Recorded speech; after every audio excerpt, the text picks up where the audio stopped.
అందరికీ నమస్కారం. ఈరోజు ముఖ్యాంశం ఏమిటంటే జూనియర్ ఎన్టీ రామారావు గారు నటించినటువంటి వార్ 2 అనేటువంటి చిత్రం ప్రీ ఈవెంట్ రిలీజ్ ఈ మధ్య ఒక 3 రోజుల క్రితము జరిగింది. ఈ ఈవెంట్లో జూనియర్ ఎన్టీ రామారావు గారు చక్కగా అనర్గళంగా ప్రసంగించారు. అందరి మన్ననలు పొందారు. ఇంతవరకు బాగానే ఉంది. కానీ ఎక్కడో తేడా కనపడిందట. మరి అదేనండి, మన చంద్రబాబు గారి కుమారరత్నం గురించి ఈ జూనియర్ ఎన్టీఆర్ గారు ఏదో తప్పుగా మాట్లాడారట. అది వారందరికీ కూడా నొప్పి కలిగిందంట. మరి ఆ నొప్పి ఏమోగా నాకు తెలియదు, కానీ మొత్తం ఈవెంట్ మొత్తము నేను చూసినా కానీ నాకు ఈ జూనియర్ ఎన్టీఆర్ గారు అతని గురించి ఏం మాట్లాడినట్టుగా ఎక్కడా కూడా కనపడలేదు. కానీ మనము ఒక విషయం చర్చించాలి. ఈ యొక్క నందమూరి వంశములో మొత్తము ఉన్నదే కులగజ్జి. వారికి కులము కులము కులం అని చెప్పి 24 గంటలు గజ్జిలాగా ప్రతి ఒక్కడూ గోక్కుంటానే ఉంటాడు. ఎందుకు చెబుతున్నానంటే ఈ జూనియర్ ఎన్టీ రామారావు గారి తల్లి గారు వారు వేరే కులానికి చెందినవారు కాబట్టి వీరిని వెలివేసినట్టుగానే నాకు తెలిసిన ఊహొచ్చినప్పటి నుంచి కూడా, అతని బాల్యం నుంచి కూడా నేను చూస్తున్నాను. వారి కుటుంబాన్ని, వారి అమ్మగారిని ఇవన్నీ కూడా అనేక రకాలుగా వారిని మానసిక హింసలకు గురి చేశారు. మొత్తము నందమూరి కుటుంబం అంతా కూడా గురి చేశారని చెప్పి నాకు తెలిసినంత వరకు అందరికీ తెలుసని నేను అనుకుంటాను. కాబట్టి ఈ యొక్క కుల వివక్షత, ఈ కులగజ్జి ఈ నందమూరి వంశంలో ఉందని చెప్పడానికి ఎంత మాత్రము సందేహం లేదు. అలాగే ఈ మన బాబు గారు అయినటువంటి అదేనండి మన ప్రియతమ బాబు గారి కుమారుడు గారికి కూడా గజ్జి, కుల గజ్జి అంటే అలాంటి గజ్జి కాదండి, పచ్చ గజ్జి తర్వాత ఉండేది కులగజ్జి. కులము కులము అనుకుంటారు, పచ్చ బేచకు మొత్తం ఉన్నది కులగజ్జి అని చెప్పి ఈ యొక్క విషయము మీ అందరికీ తెలియజేస్తున్నాను. ఈ యొక్క డిఫరెన్స్ తోని ఈ జూనియర్ ఎన్టీ రామారావు గారిని ఎంతో చిన్న చూపు చూస్తూ ఉంటారు ప్రతి ఒక్కడు. వారి తండ్రి గారు ఉన్నంత కాలం బాగుంది, ఆయన తండ్రి గారు పరమపదించాక మరీ ఎక్కువైపోయిందని చెప్పడంలో ఎంత మాత్రం అతిశయోక్తి లేదు. ఇకపోతే అనంతపురం ఎమ్మెల్యే గాడైనటువంటి దగ్గుపాటి వెంకటేశ్వర ప్రసాద్ అనేటువంటి ఒక లుచ్చాగాడు, వాడు ఏం చేశాడంటే ఒక జూనియర్ ఎన్టీ రామారావు గారి ఫ్యాన్ అధ్యక్షుడట. ఆ అధ్యక్షుడైనటువంటి గుత్తా ధనుంజయ నాయుడు తోటి ఫోన్లో సంభాషిస్తున్నాడు ఈ లుచావేదవ.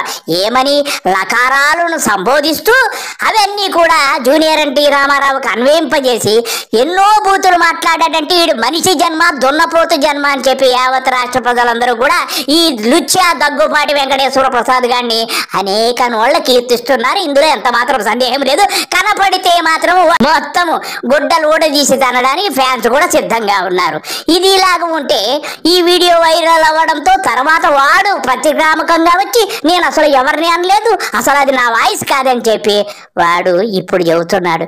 ఇదండి, ఒక్కసారి ఆ లుచాగాడు ఈ యొక్క జూనియర్ ఎన్టీ రామారావు గురించి ఏం మాట్లాడారో ఒక్కసారి మనం విందాం.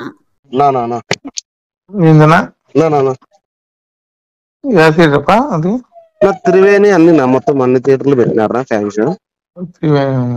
మనల్ని మాట్లాడారా? రాము వీళ్ళంతా ఓకే చేశారా? అప్పుడే వాళ్ళు అంటే మనం ఏం లేదా వాళ్ళే మాట్లాడుకున్నారు. మనం ఆ రోజు మాట్లాడేది అయితే వాడు ఇయ్యలేదు, శాంతి థియేటర్ ఇమ్మంటే ఇయ్యలేదు. గలాట జరిగింది వాడితే ఈయనన్నైతే ఇయ్యలేదన్నా. ఇచ్చినారు ఇప్పుడు త్రివేణిను గౌరీ కాంప్లెక్స్ పర్మిషన్ నా పర్మిషన్ గవర్నమెంట్ ఇచ్చింది. నాకు పర్మిషన్ లేవు, పర్మిషన్ లేవు, పర్మిషన్ లేవు, ఆపిస్తున్నా. ఎందుకులేనా మనకి బాగానే మధ్యంగా వాడు జూనియర్ గానే ఆపిస్తున్నా. ఇప్పుడు లేదన్నా ఎందుకు కానీ మనకి నాకు అవసరమే కదా. అవసరమే లోకేష్ ఎట్లు పెట్టుకుంటాడు లంజా కొడుకోడు. మనమైతే దాంట్లో ఆ విషయంలో అయితే మనమైతే ఆపోజిట్ అన్నా నువ్వు చెప్పినట్లు. గుద్ద మూసుకుంటావు పూక. నువ్వు ఎట్లేపిస్తావు నువ్వు కార్ది? నేను వేయించాకనా స్టెరాయిడ్ వేస్తున్నారు సినిమాది. సరే ఏపీ ఇప్పుడు పర్మిషన్ లేదు కదా.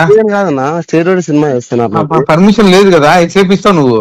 నేనెవరు వేయించాక నాకు సంబంధం లేదు. సరే బుక్ చేపిస్తా చూడి. కానా మామూలు నేను సినిమాకి పోయేవాడినా? ఆడదు సినిమా, సినిమా ఆడదు. నేనెవరు వేయించాక సినిమా ఆడదు ఇప్పుడు, ఓకేనా? మందేం పోతుంది బుక్క పకెట్ లంచ్ కొడుకు లోకేష్ గురించి మాట్లాడతాడా? సార్ గురించి మాట్లాడతాడు. బుక్క పకెట్ లంచ్ కొడుకోడు. సినిమా ఆడదు, ఆడదు సినిమా. ఓకేనా?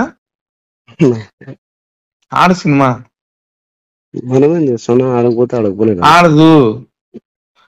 నాకు తెలియకుండా ఎట్లా ఆడుతుంది సినిమా? ఇప్పుడు మనమేం దాంట్లో ఏం లేవునా, మనకేం సంబంధం. మనం సినిమా నేను ఎమ్మెల్యే, అనంతపురం ఎమ్మెల్యే. నేను ఏం నన్ను అట్లా చెప్తాను, నాకు తెలియదనా. ఆడదు సినిమా ఆడదు. బుక్క పకీర్ లంచ కొడుకు సార్ గురించి మాట్లాడతాడా? చెప్పుకో. ఇప్పటి వరకు ఈ లుచ్చాగాడు ఏం మాట్లాడాడో విన్నారు కదా, అన్ని లకారాలే. వాడిది నోరో పాయికానా దొడ్డో. మరి ఆడు మనిషి జన్మెత్తాడో దున్నపోతు జన్మెత్తాడో మనకు తెలియదు. బాబు గారికి మాత్రం ఏమీ వినపడదు. ఆయనకు చెవులు కళ్ళు అన్ని దొబ్బేశాయని చెప్పి యావత్ రాష్ట్ర ప్రజలందరూ అనుకుంటున్నారు. ఇకపోతే మన జూనియర్ ఎన్టీఆర్ గారు దీని గురించి ఎలా స్పందించారో ఒక్కసారి చూద్దాం. చెప్పండి జూనియర్ ఎన్టీఆర్ గారు. మాట మన వ్యక్తిత్వానికి ప్రమాణం. రాజకీయాల్లో విమర్శలు ప్రతి విమర్శలు చాలా సర్వసాధారణం. ఆ విమర్శలు ప్రతి విమర్శలు ప్రజా సమస్యల మీద జరగాలి, కానీ వ్యక్తిగత దూషణలు లేదా వ్యక్తిగత విమర్శలు ఉండకూడదు. నిన్న ఒక సంఘటన నా మనసును కలిచివేసింది.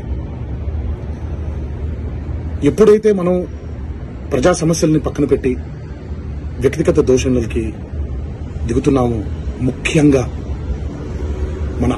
అది ఒక అరాచక పరిపాలనకు నాంది పలుకుతుంది. అది తప్పు. స్త్రీ జాతిని గౌరవించడం అనేది, ఆడవాళ్ళని ఆడపడుచుల్ని గౌరవించడం అనేది మన సంస్కృతి. మన నవనాడుల్లో, మన జవజీవాల్లో, మన రక్తంలో ఇమిడిపోయినటువంటి ఒక సాంప్రదాయం.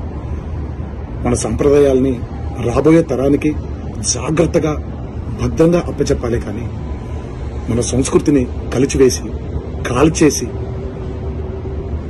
రాబోయే తరానికి ఒక బంగారు బాట వేస్తున్నాం అనుకుంటుంటే అది మన తప్పు. అది మనం చేసే చాలా పెద్ద తప్పు. ఈ మాటలు నేను ఇలాంటి ఒక వ్యక్తిగత దోషణకి గురైనటువంటి ఒక కుటుంబానికి చెందిన సభ్యుడిగా మాట్లాడట్లేదు.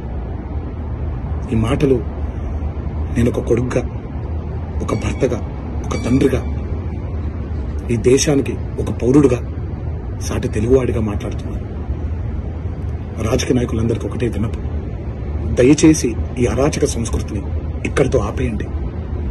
ప్రజా సమస్యల మీద పోరాడండి.